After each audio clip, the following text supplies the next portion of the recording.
Nós já vimos falando sobre unidade e eu quero então dar uma continuidade ainda a respeito desse assunto, ministrando hoje para os irmãos algumas considerações rápidas. Eu vou terminar aqui 19h30 porque nós vamos proceder à formatura, mas preste toda a sua atenção para mim.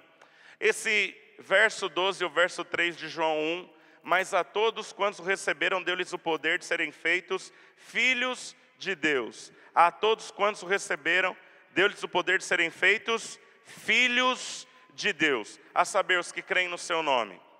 Amém? A palavra redenção, no original hebraico, em que foi escrito a Bíblia no Velho Testamento, o Velho Testamento foi escrito em hebraico, o Novo Testamento foi quase todo escrito em grego, e nós temos algumas expressões e algumas coisinhas no Novo Testamento que foram escritas em aramaico, que era a língua que o povo falava na época de Jesus. Então, quando está em aramaico, normalmente você tem até a deferência. Então, Jesus na cruz falou assim, Eloi, Eloi, lama sabachthani. E na sua Bíblia está escrito, Eloi, Eloi, lama sabachthani, que quer dizer, Deus meu, por que desamparaste? Essa deferência é para indicar que o original não é grego. O original é aramaico, Eloi, Eloi, lama sabachthani, aramaico. Jesus está falando aramaico e está traduzido na frente. Essas poucas expressões estão feitas assim no Novo Testamento, mas o resto do Novo Testamento escrito em grego, o Velho Testamento escrito em hebraico. E a primeira vez que a palavra redenção ocorre na Bíblia é em Gênesis 48, 17. Gênesis 48, 17 é um texto onde nós vamos encontrar Jacó, os irmãos lembram de Jacó, da história do Peniel, que a gente prega nos encontros, lembram? O ex-trapaceiro que se converteu, o Valdir olhou ali lembrando da história dele, o testemunho do Valdir tem muita conexão com Jacó, né? Então, Jacó, no final da vida dele, quando ele está próximo a terminar os seus dias, José, o seu filho, um dos filhos mais novos, Jacó só tem um filho mais novo que José, que era Benjamim, amém? Então, José é um dos mais novinhos, ele tem dois filhos, chamados Efraim e Manassés. Na cultura judaica, irmãos, estou falando rápido, mas vocês me acompanham? Na cultura judaica, era hábito que o mais velho fosse mais, ele recebia mais herança do que o filho mais novo. Por isso a Bíblia diz que ele era herdeiro de dupla honra. Dupla honra literalmente é duplo honorário. Ele recebia mais medida de herança do que os demais filhos. Vocês estão comigo? Diga aleluia. Quando Jacó nasceu, não sei se você sabe, Jacó tinha um irmão gêmeo chamado Esaú. E Deus inverteu a ordem para dizer que o Senhor, além do hábito, o Senhor escolhe quem Ele quer. E Jacó entendeu isso. Jacó foi alguém que perdeu muito tempo na vida. Ele conhecia a religião, ele conhecia Deus de ouvir falar, mas não tinha uma aproximação com o Senhor. Mas depois ele se converte, ele tem um encontro com Deus, ele é transformado. E lá no final da vida ele entende essa eleição incondicional de Deus, a despeito da forma como os homens escolhem ou fazem as coisas. E quando ele vai abençoar os filhos de José, Efraim e Manassés, se você se lembra, lá no capítulo 48 de Gênesis, Jacó também inverte as mãos. Vocês lembram desse detalhe na Bíblia? Que Jacó coloca a mão direita sobre o filho que está à sua esquerda, para indicar que na casa dele, na verdade, irmãos, olha aqui para mim, na verdade o que Jacó estava indicando nem é necessariamente que o mais novo seria mais abençoado que o mais velho. Não, põe aqui. Irmãos, aplaudam o Paulo. Não é agora não. Não. Deixa ali. Glória a Deus. Esse aqui é um quebra-gelo. Sabe que a gente estava falando de Jacó, eles aparecem aqui, ó. Ok. Glória a Deus. Um aplauso para o Paulo enquanto ele desce do palco. Ô, irmão. Paulinho, só fiz isso porque você sabe que eu te amo e você não tem vergonha nenhuma, né? Então, irmãos, na verdade, quando Jacó vai orar pelos filhos do seu filho José, portanto seus netos, ele inverte as mãos, nem é para indicar necessariamente que o mais novo vai ser mais abençoado do que o mais velho.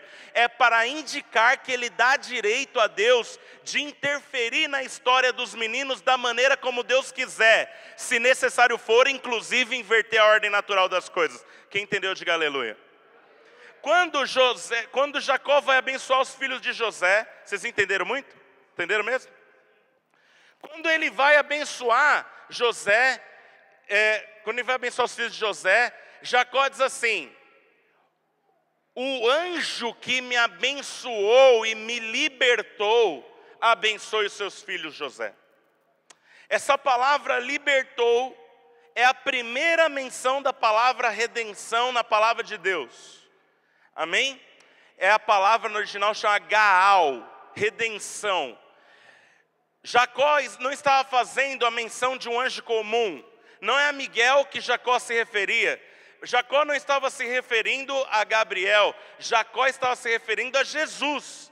Só que ele não sabia que Jesus é o tal anjo daquele encontro em Peniel. Estão comigo? Então ele está dizendo assim às crianças: quando eu voltei da casa do meu tio Labão, eu entendi que eu precisava na minha vida da interferência de um anjo que se apresentou a mim. E eu tive encontro com Deus, aquele anjo que eu conheci, porque Jacó conhece cognitivamente a pessoa de Cristo no Velho Testamento. Isso aqui a teologia chama de teofania. É uma manifestação de Deus de uma maneira que Jacó não está entendendo. É Jesus, mas é um anjo para Jacó. Amém? Tanto é que lá em Gênesis 48, 17, Jacó está dizendo assim: o anjo do Senhor. Se você olhar na sua Bíblia, vai estar escrito em letra maiúscula. A Bíblia bem traduzida vai estar escrita em letra maiúscula, indicando que não é qualquer anjo. Jacó está falando de um anjo particular. É um anjo específico. Que esse anjo que me libertou, olha aí, ó, esse anjo que me redimiu, abençoe também os seus filhos. O título da minha mensagem hoje é Nação da Cruz. Diga Nação da Cruz. Amém? Jacó estava dizendo assim: esse anjo que redimiu a minha vida precisa redimir a sua também. José, esse anjo que atingiu, esse anjo com quem eu tive uma experiência, os seus filhos precisam ter uma experiência com esse anjo também. Agora preste atenção no que eu quero falar para vocês. Esse anjo é Jesus, amém, amados? Agora a ação de Jesus, o libertador, o anjo, de quem Jacó está falando, embora não saiba que ele de fato é o Cristo, nós hoje sabemos. Amém? Ele operou libertação Gaal, se tornando Goel, libertador. Ele operou redenção Gaal, se tornando remidor Goel na vida de Jacó. Estão comigo?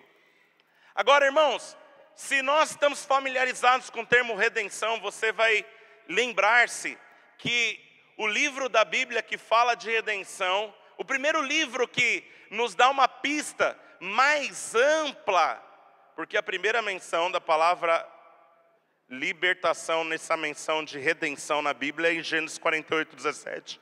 Gaal, que eu estou citando aqui. Mas se você conhece o conceito um pouquinho mais estendido, você vai lembrar que o livro que fala de redenção, nos explicando como a redenção se dá na Bíblia, é o livro de Ruth.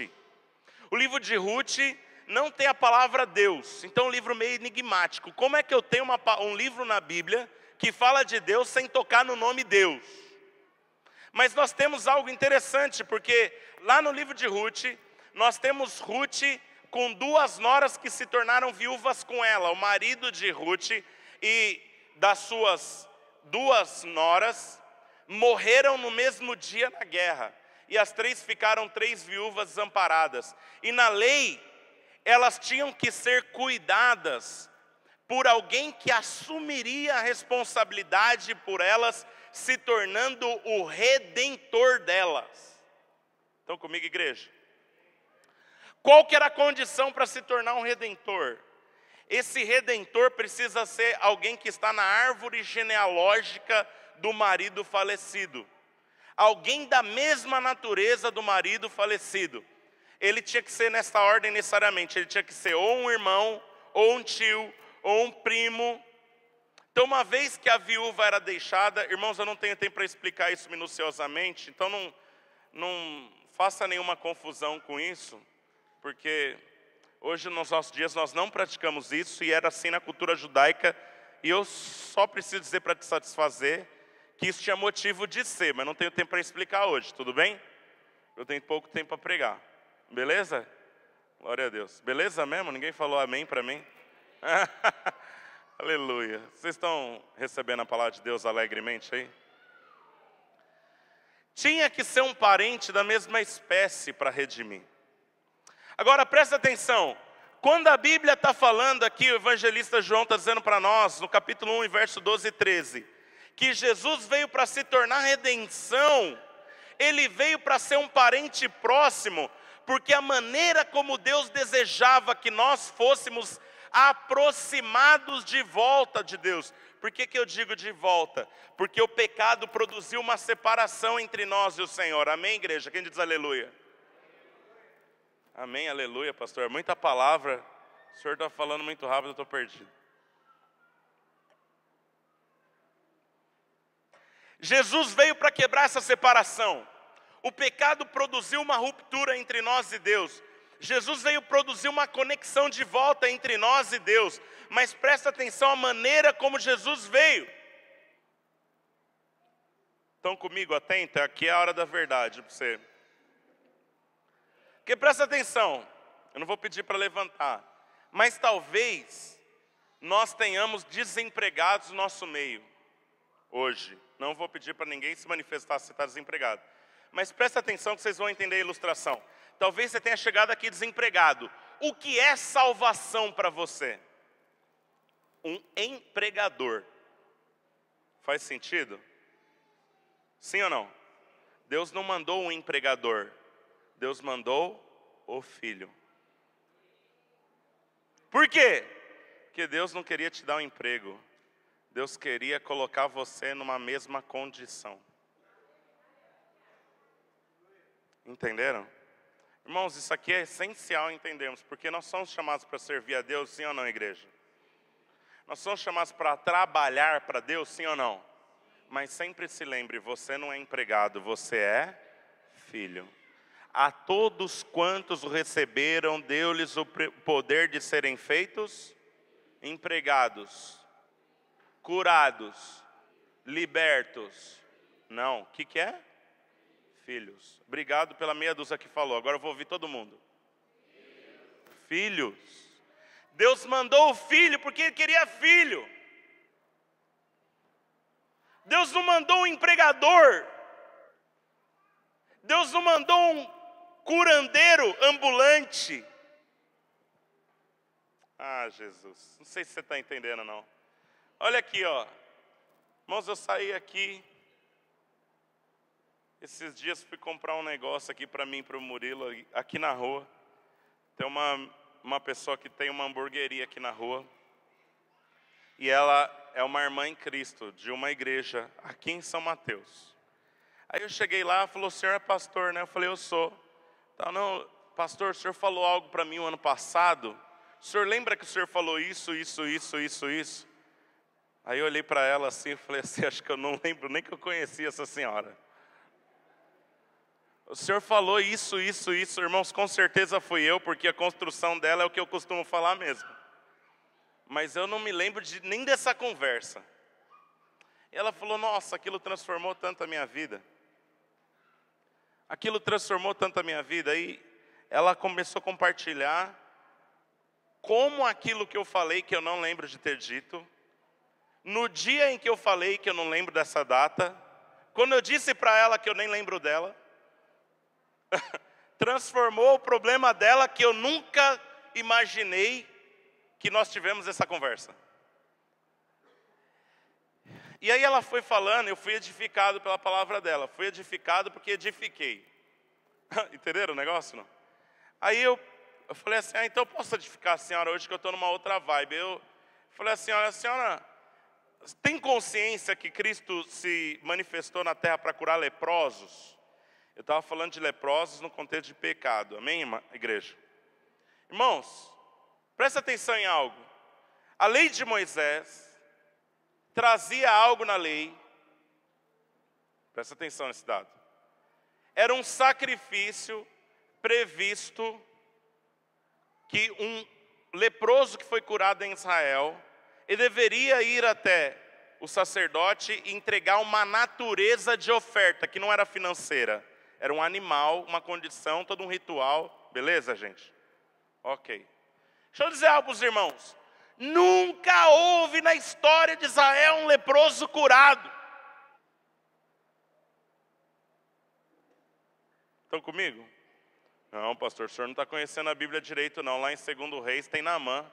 Pois é, quem disse que Naamã era judeu? Não era. Naamã tinha um empregado judeu. Então presta atenção, quando Naamã foi curado, Naamã não ofereceu oferta.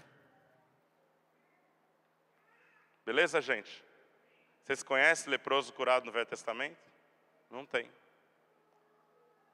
Leproso curado no Velho Testamento é Naamã. Naamã é judeu. E não ofereceu oferta. Então presta atenção. Quando Jesus cura o primeiro leproso, ele diz assim, agora vai, mostra-te ao sacerdote. Aquele sacerdote é o primeiro na vida que viu um leproso curado. Por que isso? Porque é um sinal que o Filho de Deus saiu da glória e penetrou a terra. Nós nunca tivemos um sacrifício oferecido por cura de lepra na história. Mas esse homem chegou aqui completamente limpo. E ele está oferecendo um sacrifício. Não é lindo isso, irmãos? É ou não é? É lindo sim ou não? Faz assim para mim. Sim. Irmão, só libera de fazer assim quem está com problema no pescoço. Diga assim, ó. Você está com problema no pescoço, você faz assim que você é curado. Que está aqui o mesmo que cura lepra, amém?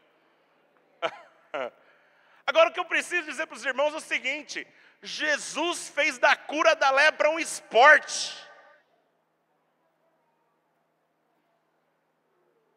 Quantos leprosos Jesus curou? Tem N.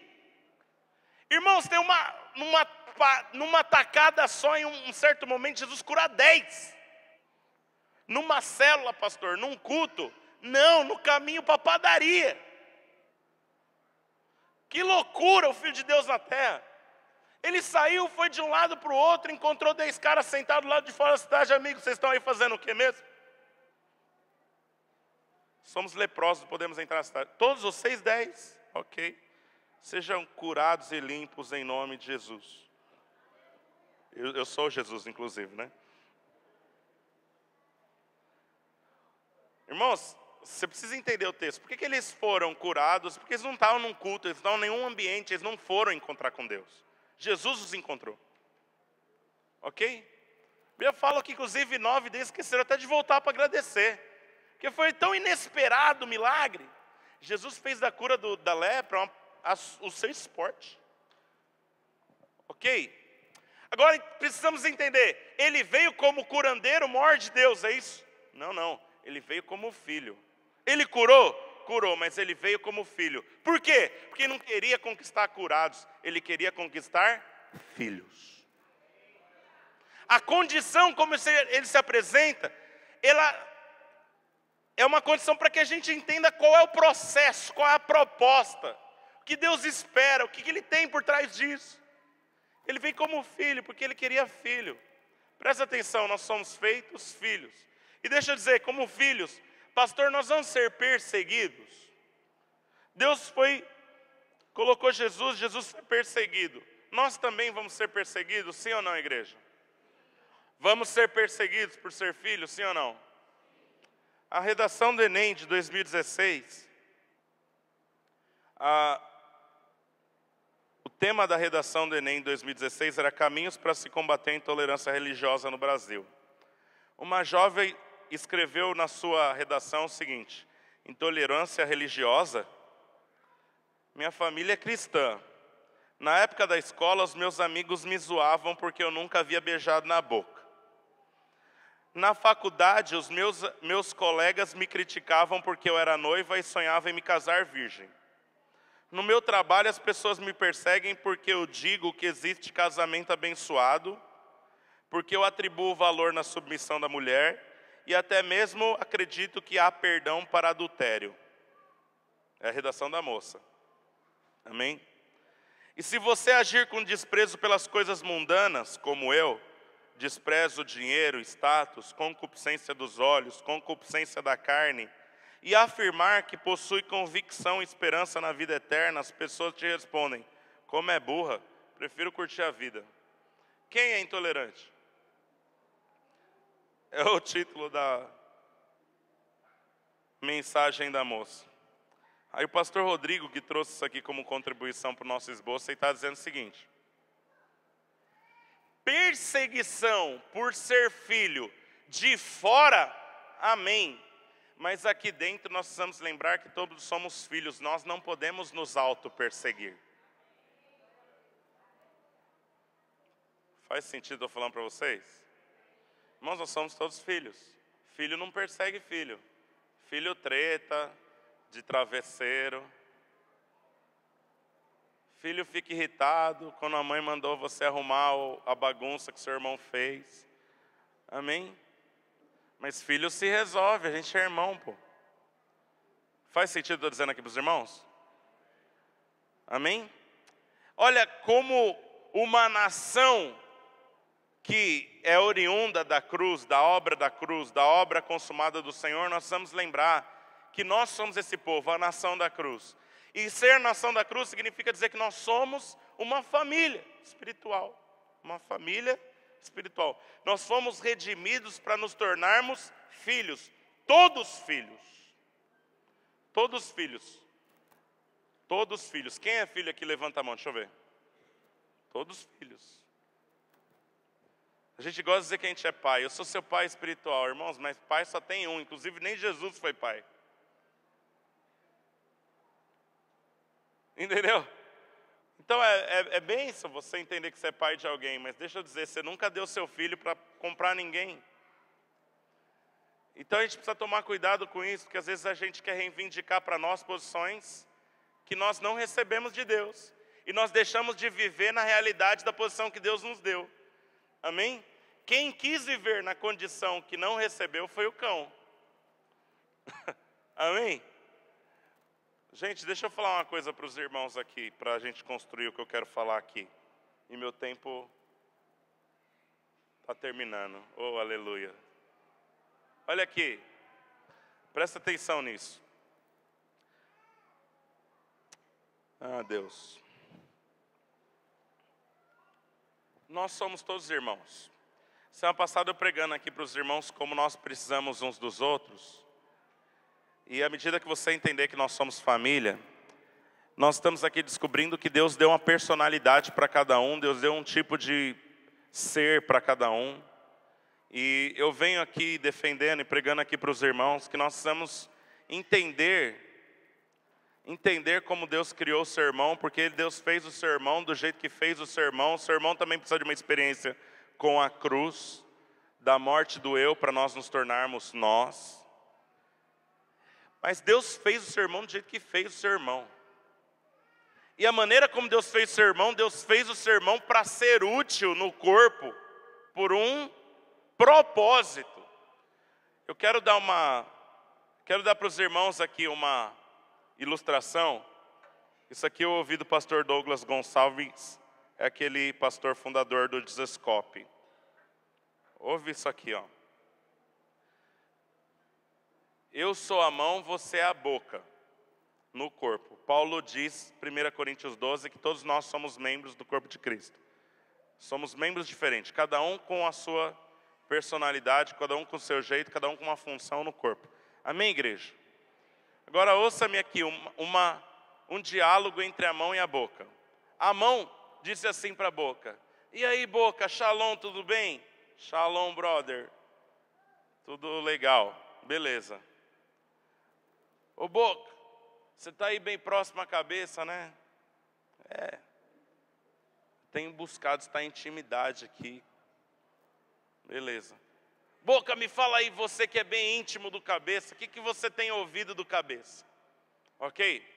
Preciso dizer para você o seguinte: ambos receberam uma missão do Senhor.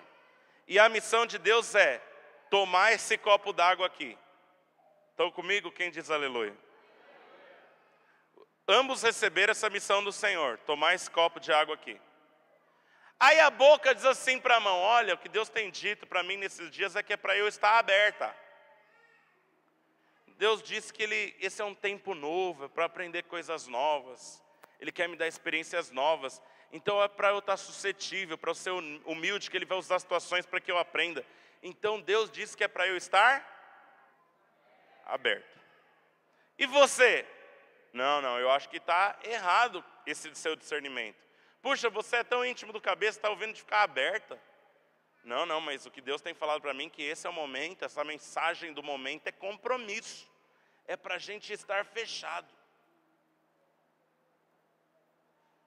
Quem está comigo? Não, mover de espírito nesse tempo a gente está fechado. Porque se nós não estivermos fechados, nós vamos conseguir completar o propósito de Deus. Irmãos, eu pergunto para os irmãos: quem ouviu certo? A boca aberta ou a mão fechada? Os dois estão cooperando para o mesmo propósito comum, que é beber água.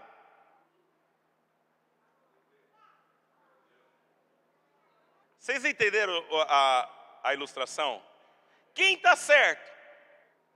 Quem está certo? Quem ouviu de Deus? Esse é o momento de acelerar, vamos correr, vamos fazer. E o outro falou: não, Deus falou para mim para eu esperar. Porque nós precisamos reconhecer aquilo que Deus falou conosco. Porque no dia, irmãos, que nós tivermos que prestar conta, do que vamos prestar conta? Nós vamos prestar conta da fidelidade àquilo que Deus colocou para cada um fazer. Você não vai receber nenhum galardão por ter copiado o testemunho do seu irmão. Quem está entendendo? O irmão sobe aqui e conta um testemunho: irmãos, Deus mandou dar um carro na igreja. Eu dei um carro velho, um Poisé, e estava com os pneus furados, o pastor teve que trocar, tal. Aqui ninguém nunca deu carro, mas vai começar a aparecer a partir de hoje. Aí o outro ouve o testemunho e falou: nossa, e agora? Não, agora Deus me presenteou com uma 320i, 0 quilômetro, 2024. Rapaz, o cara deu um carrinho, um Poisézinho, ganhou. Aí o outro vai e dá o Poisézinho dele também, querendo conquistar um carro do Senhor. Vai ganhar? Por quê? Porque Deus não pediu. Irmãos, quando a gente olha para a passagem do jovem rico, Jesus disse assim: vende tudo que você tem, vem e segue-me. Não falou isso para o jovem rico? Quantos outros jovens receberam essa palavra? Então isso é padrão? Deixar tudo, vender tudo e vir é o padrão? Não, padrão que nós precisamos ter é um padrão de ouvir. Esse que é o padrão. Qual que tem que ser a nossa linguagem como nação? Uma linguagem de fé. Nós precisamos estar todos abertos e coerentes para que Deus fale o que Ele quer fazer com você. E a partir do momento que Ele fala com você, aí você se move no nível de revelação que Ele te deu e na direção que Ele te apontou. Faz sentido, sim ou não? Por que eu estou falando disso? Porque aí nós recebemos uma palavra de Deus e nós criticamos o outro que está fazendo outra coisa. Isso não é santo, gente. Se você vem numa igreja como a nossa, você vem, irmãos, e eu quero dizer para você: você é bem-vindo se Deus te chamou para estar aqui.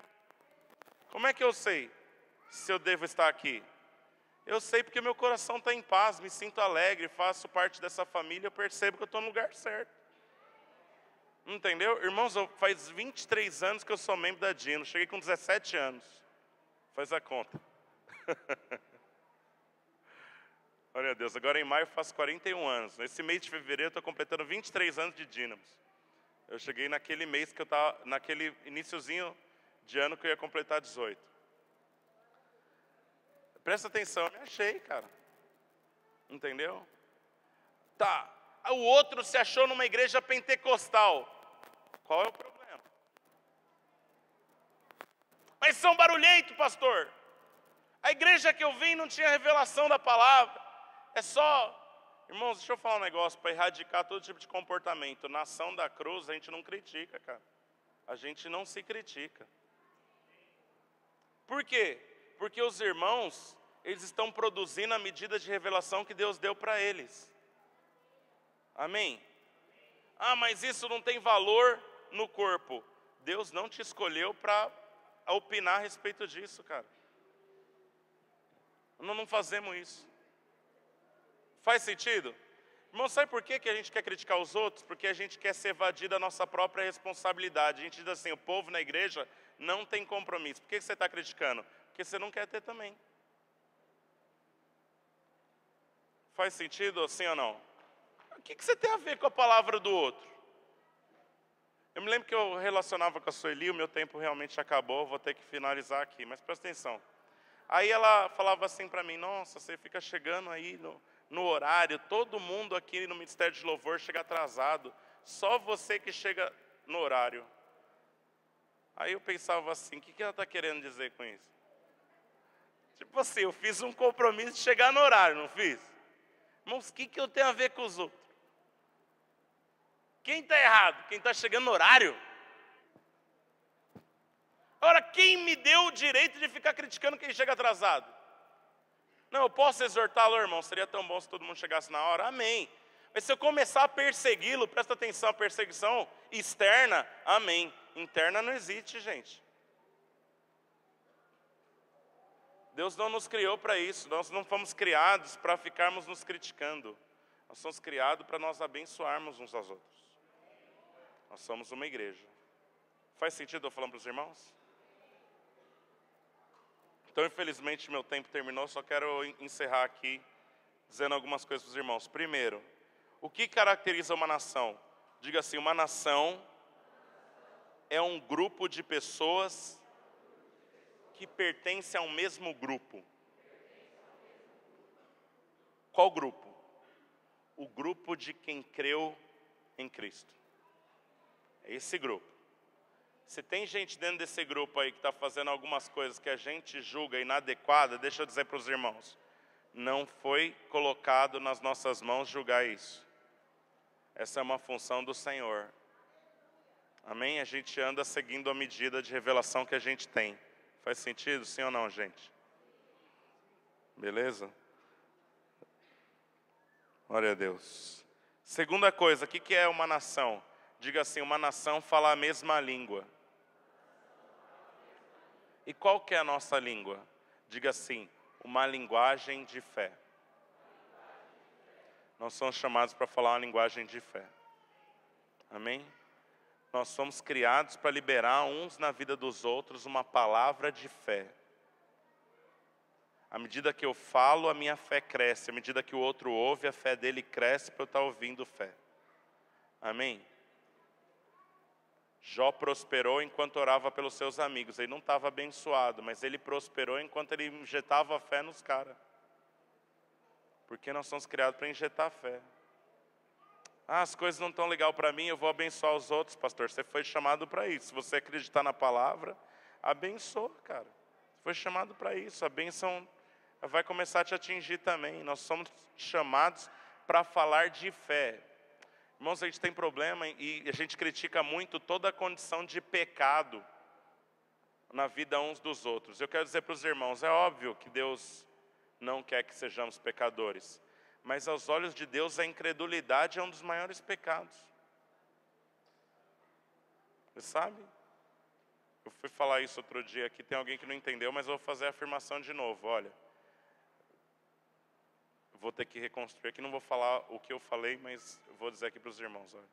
O pecado que joga as pessoas no inferno é a falta de fé em Cristo. Amém? E o resto, pastor? O resto é uma consequência de ter fé. A fé produz transformação. Amém? Inclusive é necessário que nós olhemos uns para os outros com fé. Amém? Os irmãos já estão testando o microfone para dizer para o pastor que realmente acabou mesmo. Terceira e última coisa. Ser uma nação significa que nós temos os mesmos costumes. Diga assim, nós temos os mesmos costumes. Atos 2, 42 a 47 diz assim: "E perseveravam na doutrina dos apóstolos, na comunhão, no partir do pão, nas orações. Em cada alma havia temor, e muitos prodígios e sinais eram feitos por intermédio dos apóstolos. Todos os que creram estavam juntos, tinham tudo em comum. Vendiam as suas propriedades e bens, distribuindo produtos entre todos. À medida que alguém tinha necessidade, eles supriam dessa forma, né? Diariamente perseveraram unânimes no templo, partindo o pão de casa em casa, e tomavam as suas refeições com alegria e singeleza de coração, louvando a Deus e contando com a simpatia de todo o povo. Enquanto isso, acrescentava-lhes o Senhor dia a dia aqueles que haviam de ser salvos." Esse povo aqui não tinha nem esforço para ganhar alma. Por quê? Porque eles sabiam que eles pertenciam a uma família, e eles deixavam que a vida de Deus fluía, e o resto o Espírito fazia. Porque uma coisa que eu preciso encerrar dizendo para você é que o Espírito de Deus, gente, o Espírito de Deus, pessoal, o Espírito de Deus, preste atenção, se você está atento, estou encerrando, o Espírito de Deus é muito competente. Curve a sua cabeça no seu lugar, meu tempo realmente é isso. Aleluia, espero que você tenha ouvido a voz de Deus nesse lugar nessa noite. Oh Jesus, o Senhor é maravilhoso, o Senhor é tão bondoso, o Senhor é tão poderoso, o Senhor é lindo. Não há ninguém que se compare em majestade, em beleza ao Senhor. E nós somos uma geração chamada para te servir, para te contemplar, e à medida que te contemplamos, somos transformados na mesma imagem do Senhor. Deus, nessa noite, que essa palavra encontre a profundidade dos nossos corações, simples e objetivamente como ela foi ministrada, mas que ela caia não nos lugares superficiais, mas ela caia no profundo do nosso coração. Que ela germine, que ela brote, que ela cresça. Ela não encontre espinhos ou pedregulhos. Que ela não seja abafada, mas que ela traga assim, uma transformação de modelo mental. Que ela traga uma mudança de postura. Que ela estabeleça, Senhor, em nome de Jesus, uma liberdade para o Teu Espírito agir em nós. Eu abençoo o Teu povo.